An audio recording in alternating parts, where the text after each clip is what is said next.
from Everest Bank. अब म केही खान जाँदैछु. नमस्ते एभ्रिवान.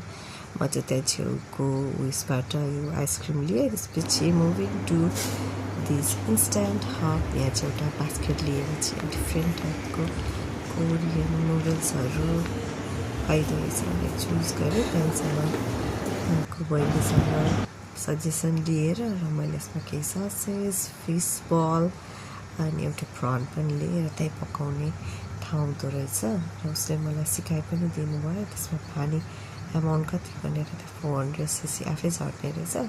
त्यसपछि त्यसमा मैले लिएको सामानहरू राख्ने. त्यसपछि पाक्नको लागि उहाँले टाइम सेट गरिदिनु हुँदो रहेछ. त्यहाँनिर टाइमिङ हुँदो रहेछ.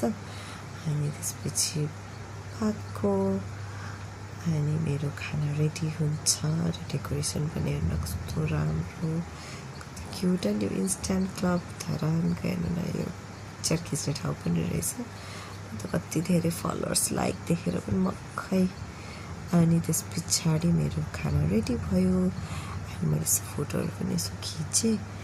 अनि त्यस पछाडि म मेरो आइसक्रिम पनि त पग्लिदिएको थियो. अब म खाँदैछु. चाहिँ फर्स्ट टाइम त्यहाँ गएको हुनाले आइडिया केही थिएन. बल्ल बल्ल सर्भिङ गरेँ र म खान थाल्दैछु. यम्मी नै थियो.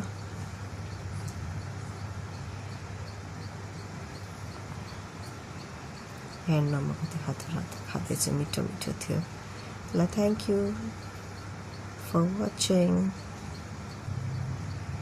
पिक्चरहरू पनि एकदमै राम्रो लाग्यो साइडको वालको. अनि तपाईँ पनि जानुहोला टाइम मिलाएर. Thank you.